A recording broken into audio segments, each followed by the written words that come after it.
오늘 예배 가운데 하나님을 만나러 오셨는데 정말 이 예배 가운데 하나님을 만난다면, 그래서 만나서 딱 한마디의 말을 할 수 있는 기회가 주어진다면 성도님들은 어떤 말을 하시겠습니까? 모르긴 몰라도 그 말은 가장 절실한 것이거나 또 결코 해결할 수 없는 것에 대한 것, 또 혹은 한 번도 가져보지 못한 것에 대한 말일 것입니다. 구체적으로 그 말은 건강에 관한 말일 수도 있고, 또 재정에 대한 말일 수도 있고, 또 가정을 이루거나 또 아이를 얻는 것에 대한 말일 수 있습니다. 그리고 그 한마디의 말은 누가 했든지 어떻게 말을 하든지 누구나 공감할 만하고 또 인정할 만한 말일 겁니다. 구약 성경에 나오는 아브라함이나 모세처럼 정말 살아계신 하나님을 만나고 그 하나님 앞에서 한마디 말을 할 수 있다면 그것은 생각만으로도 가슴 벅찬 일이고 정말 놀라운 경험일 것입니다. 놀랍게도 오늘 본문에 나오는 이사야는 바로 이런 경험, 하나님을 만나는 그 경험을 하게 됩니다. 그리고 이사야는 그 하나님을 만나고 한마디 말을 하게 되죠. 본문 5절 말씀 같이 읽겠습니다. 그때 내가 말하되 화로다 나여 망하게 되었도다. 나는 입술이 부정한 사람이요 나는 입술이 부정한 백성 중에 거주하면서 만군의 여호와이신 왕을 배웠음이로다 하였더라. 아멘. 그토록 찾았던 하나님의 마음을 알고자 항상 말씀을 가까이 했고 또 하나님과 대화하고자 많은 기도를 했을 이 이사야가 진정 하나님을 만나자 처음 꺼낸 말은 놀랍게도 화로다, 망하게 되었도다입니다. 이사야에게는 바라는 것이 없었을까요? 원하는 것이 없었을까요? 아니면 문제가 없었을까요? 성취하고 싶은 것, 바라는 것, 원하는 것이 없어서 이사야가 이렇게 말하는 것이 아닙니다. 본문 1절이 그것을 우리에게 말해주고 있는데요. 본문 1절은 우시야 왕이 죽던 해라고 시작하고 있습니다. 말씀에서 우시야 왕은 남유다의 10번째 왕으로 그 아버지는 아마샤였습니다. 아마샤 왕의 뒤를 이어서 25세 때 왕이 되었고 52년 동안 남유다를 이 우시야 왕이 다스렸습니다. 이처럼 오랜 통치 기간만큼이나 우시야는 선지자를 통해 하신 하나님의 말씀에 순종하였고 또 그 순종으로 인하여서 블레셋과 암몬으로부터 조공을 받을 정도로 부유한 나라, 부강한 나라는 하나님의 은혜를 누렸습니다. 하지만 하나님의 은혜를 누리고 아들인 요담에게 왕위를 넘겨줬을 것 같은 이 우시야가 말년에 치명적인 실수를 하게 되고 또 죄악을 빠지게 됩니다.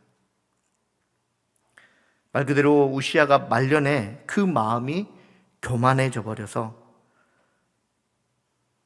제사장 외에는 들어가지 못할 성소에 들어가서 분향하는 죄를 하나님께 범하게 됩니다. 그리고 그 죄로 인하여서 나병에 걸리게 되었고 죽을 때까지 왕궁이 아닌 별궁에서 지내다가 생을 마감하게 되었습니다. 그런데 더 큰 문제는 남유다에게 있었죠. 우시야 왕만 하나님 앞에서 교만했던 것이 아니라 우시야가 교만했던 그 시기부터 지금까지 유다 백성 전체 역시 하나님 앞에서 교만하였다라는 겁니다. 이러한 교만은 하나님이 심판을 내리시기로 결정하시기까지의 교만이었고 도저히 하나님과 화해할 수 없을 지경에 이르는 그러한 교만이었습니다. 남유다는 하나님이 아닌 아수르와 애국과 같은 강대국을 의지하려 했으며 또 우상을 섬기며 영적으로나 도덕적으로 부패하였습니다. 이러한 상황에서 이사야는 놀랍게 이미 선지자였죠. 이사야 1장 1절에서 이사야는 우시야와 요담과 아하스와 히스기야 왕 시대의 선지자였다고 우리에게 말씀합니다. 여기서 우시야가 죽던 해부터가 아니라 우시야가 살아 생전부터 이사야는 이미 선지자였다라는 거죠.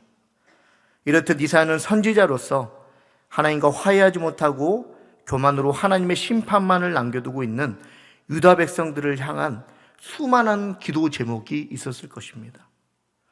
나라를 위해서, 그 민족을 위해서 하나님과 어떻게든 화해하려는 그러한 수많은 간절함과 기대함과 소망함과 그처럼 많은 기도 제목이 이사야에게 있었다라는 거죠. 그런데 그 많은 기도 제목을 남겨두고 진정으로 만나고자 하는 그 하나님을 만날 때 이사야가 했던 말은 그저 화로다, 망하게 되었도다라고 말한 것입니다. 그 이유는 여기에 있는데요. 한번 같이 읽겠습니다. 그 이유는 하나님을 만나자 하나님이 어떤 분이신지 알게 되었기 때문입니다. 이사야가 만난 하나님은 어떤 하나님이셨을까요? 높이 들린 보좌에 앉으신 분이십니다. 그리고 옷자락이 성전에 가득하시지 충만하신 분이라고 말씀하십니다. 그룹이라고도 하는 스랍, 그 천사들도 그 하나님의 임재 앞에서 어쩔 줄을 몰라서 6개 날개 중에 2개의 날개로 자신들의 눈을 가리고 2개의 날개로 자신들의 발을 가리며 2 날개로 날면서 시중을 드는 분이 바로 하나님이시라고 우리에게 말씀하고 계시죠. 그런 하나님이시기에 오늘 하나님 앞에 천사가 할 수 있는 것, 그것은 거룩하다, 거룩하다, 거룩하다, 만군의 여호와여, 그의 영광이 온 땅에 충만하도다, 나는 그 찬양밖에 할 수 없다고 말씀합니다. 그렇게 문지방의 터가 요동하며 성전의 연기가 충만한 가운데 임재하신 하나님, 그 하나님을 보고 이사야는 그저 화로다, 망하게 되었도다라고 말할 수밖에 없었다라는 거죠. 그 하나님 앞에, 그 만군의 하나님 앞에 어떤 말을 할 수 있겠습니까? 하나님을 맞닥뜨리는 그 순간에 내가 어떤 존재라는 것을 알게 된 거예요. 아, 내가 알던 하나님이 실제로 만나보니 감당할 수 없는 하나님이구나. 내가 차마 입 밖으로 낼 수 없는 하나님이구나라는 것을 경험하게 되었다라는 겁니다. 사랑하는 성도님들, 오늘 예배 가운데 성도님들은 어떤 하나님을 만나러 오셨습니까? 사랑의 하나님이신가요? 아니면 은혜의 하나님, 아니면 어쩌면 위로의 하나님을 만나러 오셨을 것 같습니다. 성도가 어떤 하나님을 기대하며 만나고자 하든지 하나님께서는 끝까지 사랑하시며 어떤 모양으로든 만족을 얻게 하시고 위로를 얻게 하여 주실 줄 믿습니다. 하지만 오늘 본문에서 이사야가 만난 거룩하고 거룩하며 거룩하신 만군의 하나님을 내가 만나지 못한다면, 그래서 하나님이 가장 주고 싶어 하시는 그 죄에 대한 용서를 얻지 못한다면 결국 우리는 또 넘어질 수밖에 없고 실망할 수밖에 없고 후회할 수밖에 없는 삶을 살게 된다라는 겁니다. 하나님께 원하고 바라는 것을 기도로 아뢰일 때 하나님께서는 그 기도에 대한 응답을 즉시 해주시기도 합니다. 하지만 즉시가 아닌 때로는 하나님의 때에 하시거나 또 침묵이라는 응답을 통해 하나님께서 그 기도의 제목에 응답하시기도 하죠. 그런데 하나님께서 다른 기도의 제목은 침묵하시거나 하나님의 때에 응답하실 때가 있지만 회개의 기도만큼은 바로 응답한다라는 것을 우리가 보게 됩니다. 본문 7절 말씀입니다. 같이 읽겠습니다. 그것을 내 입술에 대며 이르되 보라, 이것이 내 입에 닿았으니 내 악이 제하여 졌고 내 죄가 사하여 졌느니라 하더라. 아멘.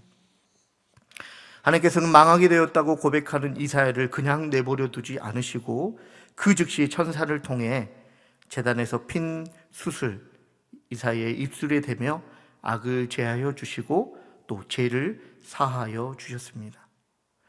이처럼 하나님께서는요, 죄에 대해서, 회개에 대해서 빠르게 반응하시고 응답하시는 분이십니다. 이는 하나님께서 무엇보다 죄에 대해서 싫어하신다라는 의미가 되는 것이고, 또 택하신 백성이 한순간도 죄의 노예가 되어 잠시라도 하나님과 화목하지 않는 상태에 있는 것을 못 견뎌 하신다는 말씀도 됩니다. 이처럼 하나님의 보시기에 회개만큼 더 중요한 것은 있을 수 없고, 그래서 더 급한 일은 있을 수 없습니다. 그래서 내가 만나기 원하는 하나님이 아니라 나를 만나기를 원하는 그 하나님을 오늘 이 시간 우리는 만나야 할 줄로 믿습니다. 지금 눈앞에 있는 문제가 급한 것이 아니라 아직 내 안에 해결되지 못한 그 죄의 문제, 그 죄로 인하여서 죄를 온전히 바라보지 못하고 진정한 하나님이 어떤 하나님이신지를 제대로 보지 못하는 그것이 바로 우리의 문제라는 겁니다. 불순하거나 더러운 것을 깨끗하게 한다는 의미의 정화, 하나님께서는 오늘 말씀을 통해 이러한 정화로 우리에게 응답하십니다. 나에게로 와라. 내가 어떤 분인지를 너희가 알아라. 그리고 내 앞에서 너의 존재가 어떤 존재인지를 알라고 말씀하십니다. 그리고 입술로 고백해라, 회개해라, 용서를 구하라고 우리에게 말씀하고 계시는 거죠. 이러한 하나님의 응답에 제대로 반응하는 성도님들 되시기를 간절히 소망합니다. 그렇다면 하나님께서 주시는 정화의 응답에 대한 제대로 된 반응은 무엇일까요? 성경은 우리에게 두 가지를 말씀하고 계시는데요. 첫째는 말 줄임표가 아니라 마침표라고 말씀하십니다. 본문 8절 말씀 같이 읽겠습니다.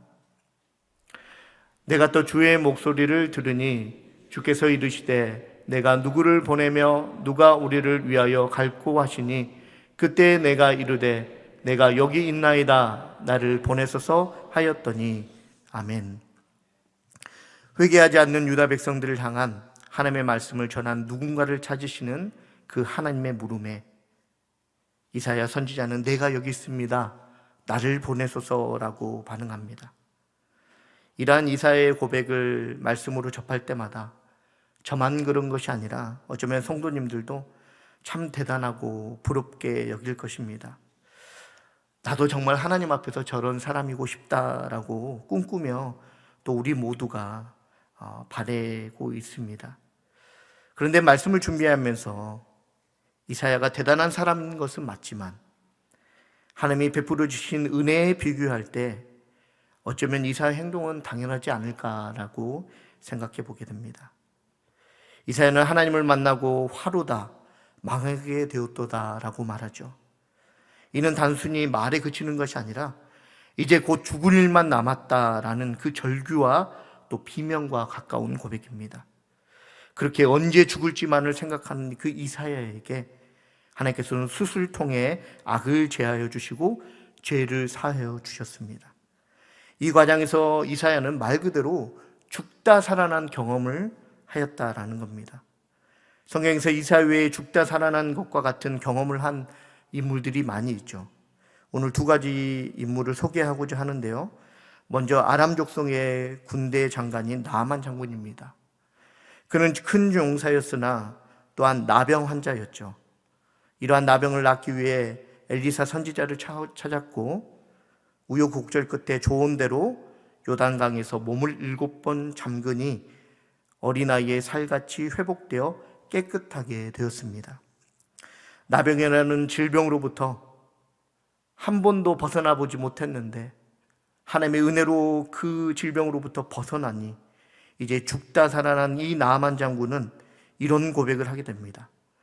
이제부터는 번제물과 다른 희생제사를 여호와 외 다른 신에게는 결단코 드리지 않겠습니다.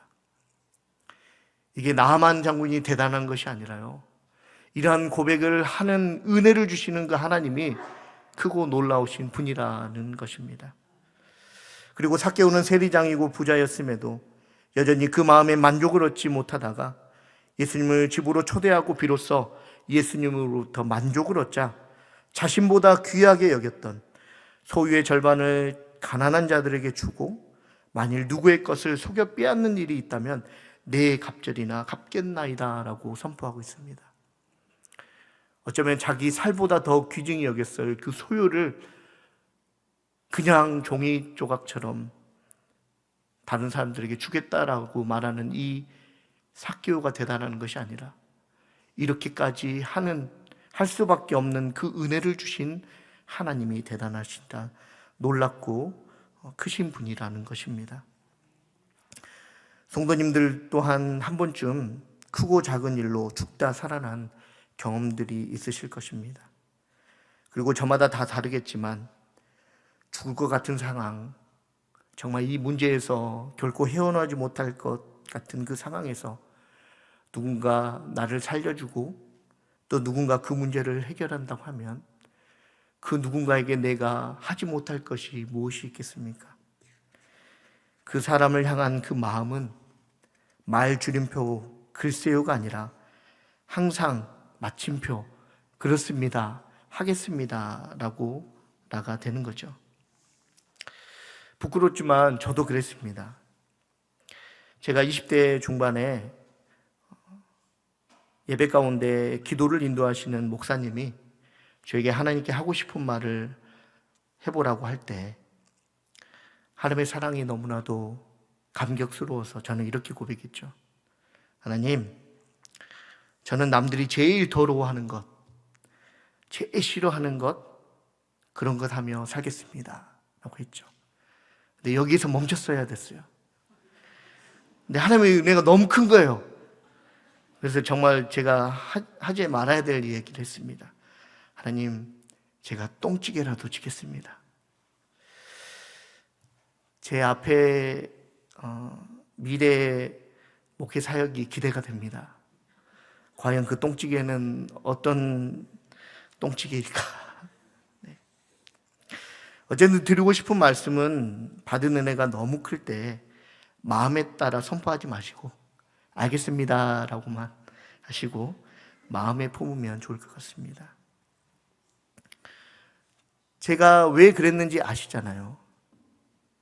은혜 받은 사람은, 죽다 살아난 사람은, 문제가 해결된 사람은 그러지 말라고 해도 그렇게 되어 있어요. 그래서 이사야가 대단한 게 아니라 이사야를 그렇게 고백하게 만든 하나님이 대단하다라는 겁니다. 지금 예배 가운데 앉아있는 내가 대단한 것이 아니라 이 예배 가운데 있을 수밖에 없게 하신 그 하나님이 대단하신 분이라는 것입니다. 다시 본문으로 와서 화로부터, 망함으로부터 건져주신 하나님께서 말씀하시는 물음에 대해 이사야의 대답은 대단하거나 훌륭한 것일 수 있지만 하나님께 받은 은혜를 생각하면 이것은 당연하다라는 거죠.